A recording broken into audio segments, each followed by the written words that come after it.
আসসালামু আলাইকুম। বিডি রমণী রান্নাঘরে আপনাদের সকলকে আন্তরিক শুভেচ্ছা ও অভিনন্দন। আশা করি সবাই ভালো আছেন। আজকে আমি আপনাদের জন্য খুবই মজাদার একটি রেসিপি নিয়ে এসেছি, সেটি হচ্ছে খিরসা পিঠা। চলুন শুরু করা যাক। আমি প্রথমে পুর তৈরি করব, সেজন্য চুলায় একটি প্যান বসিয়েছি। আমি চুলাটি অন করে নিচ্ছি। এর মধ্যে আমি 1 কাপ নারকেল দিয়ে দিচ্ছি। আমি এখানে ড্রাই নারকেল নিয়েছি, সেজন্য নারকেলগুলোকে 1/4 কাপ লিকুইড দুধের মধ্যে আমি ভিজিয়ে রেখেছিলাম, সেগুলো দিয়ে দিচ্ছি। আর আপনারা চাইলে এমনিতে যে নারকেল পাওয়া যায় সেই নারকেল দিয়ে করতে পারেন। এর মধ্যে আমি দিয়ে দিচ্ছি 4 টেবিল চামচ চিনি। চিনিটা দেওয়ার পর এভাবে আমি একটু ভালো করে কিছুক্ষণ জাল করে নিচ্ছি। দেখুন চিনিটা একদম গলে গেছে। এবার এর মধ্যে আমি দিয়ে দিচ্ছি 1/2 কাপ কনডেন্স মিল্ক।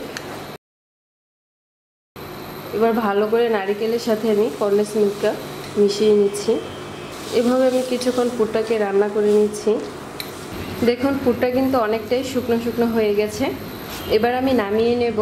আমি যখন নামিয়ে হালকা ঠান্ডা করে নেব তখন কিন্তু পুরটা আরও শক্ত হয়ে যাবে, সেজন্য আমি নামিয়ে নিচ্ছি। আর পুরটা সম্পূর্ণভাবে প্রস্তুত। এবার আমি একটি পাউরুটি নিয়েছি, একটি বেলুনের সাহায্যে আমি বেলে নিচ্ছি। এভাবে বেলে নেওয়ার ফলে এর ভেতরে যে বাতাসটি আছে তা বের হয়ে যাবে। আমি সেম পদ্ধতিতে আরেকটি এভাবে বেলে নিচ্ছি। আমি সেম পদ্ধতিতে 2টি পাউরুটি বেলে নিয়েছি। এবার এর মাঝখানটায় আমি কিছু পরিমাণ পুর দিয়ে দিচ্ছি। আমি যে পুরটা তৈরি করে নিয়েছিলাম সে পুরটা দিয়ে দিচ্ছি। এখানে আমি 4টি ডিম নিয়েছি, ডিমগুলোকে আমি ফেটিয়ে নিচ্ছি। ডিমগুলো আমি ভেঙে নিয়েছি। এবার খুব ভালো করে একটি চামচের সাহায্যে ফেটিয়ে নিচ্ছি। দেখুন ফেটানো হয়ে গেছে। এবার আমি একটি ব্রাশের সাহায্যে পাউরুটির সব দিকটা এভাবে ডিম লাগিয়ে নিচ্ছি। সেম পদ্ধতিতে আমি আরেকটি পাউরুটিরও এভাবে ডিম লাগিয়ে নিচ্ছি। এভাবে ডিমটা লাগানোর ফলে আমি যে পিঠার ডিজাইনটি তৈরি করব তা কিন্তু খুব সহজে করা যাবে, আর একটা পাউরুটি আরেকটা পাউরুটির গায়ে খুব ভালো করে লেগে যাবে। দেখুন আমি দিয়ে দিচ্ছি। এভাবে একটু হাত দিয়ে চাপ দিয়ে নিচ্ছি।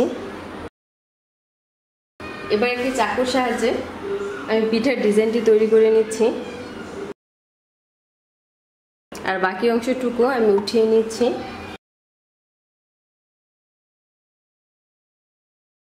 দেখুন পিঠার ডিজাইনটি কিন্তু খুব সহজে এবং খুব সুন্দরভাবে তৈরি হয়ে গেছে। আমি সেম পদ্ধতিতে সবগুলো পিঠা এভাবে তৈরি করে নিচ্ছি। সেম পদ্ধতিতে আমি সবগুলো পিঠা তৈরি করে নিয়েছি। এবার ভাজার পালা। পিঠাগুলো ভাজার জন্য আমি চুলায় একটি প্যান বসিয়েছি। এবার এর মধ্যে আমি দিয়ে দিচ্ছি তেল। তেলের পরিমাণটা আমি একটু বেশিই দিচ্ছি। পিঠাগুলোকে আমি ডুবো তেলে ভেজে নেব, সেজন্য এভাবে আমি তেলটাকে কিছুক্ষণ গরম করে নিচ্ছি। দেখুন তেল গরম হয়ে গেছে। এবার আমি পিঠাগুলোকে দিয়ে দেব। এর জন্য আমি এখানে যে ডিমের মিশ্রণটি তৈরি করেছি এর মধ্যে আমি ভালো করে ডিম লাগিয়ে নিচ্ছি পিঠাটির মধ্যে। ডিম লাগানোর পর এবার আমি ব্রেড ক্রাম্বসে গড়িয়ে নেব। এভাবে আমি ব্রেড ক্রাম্বস লাগিয়ে নিচ্ছি। আর এখানে আমি কালারিং ব্রেড ক্রাম্বস দিয়ে পিঠাগুলোকে তৈরি করে নিচ্ছি। কালারিং ব্রেড ক্রাম্বসটা দেওয়ার ফলে পিঠাগুলো দেখতে খুব সুন্দর লাগবে। আপনারা চাইলে সাদা ব্রেড ক্রাম্বস দিয়েও করতে পারেন। একটু ভালো করে লাগিয়ে নিতে হবে। এবার আমি দিয়ে দিচ্ছি পিঠাগুলোকে।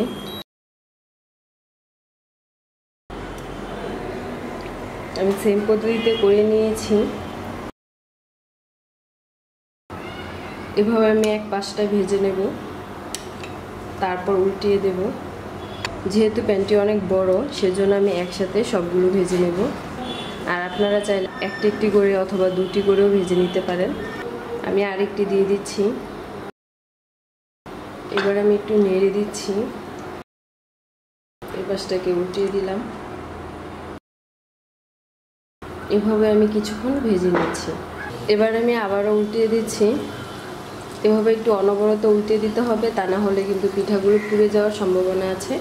আর চুলার আঁচটা অবশ্যই কমিয়ে পিঠাগুলোকে ভেজে নিতে হবে অল্প আছে। দেখুন সবগুলো পিঠাই কিন্তু একদম ফুলে ডবল হয়ে যাচ্ছে। এভাবে আমি ভেজে নিচ্ছি। দেখুন পিঠাগুলো কিন্তু অনেকটাই ভাজা হয়ে গেছে, হালকা হালকা বাদামি বর্ণ হয়েছে আর দেখতে কিন্তু অনেক সুন্দর লাগছে। আর দেখুন সবগুলো পিঠা একদম ফুলে ডবল হয়ে গেছে। এবার আমি নামিয়ে নিচ্ছি আর চুলাটিকে অফ করে দিচ্ছি। আমার পিঠাগুলো ভাজা হয়ে গেছে।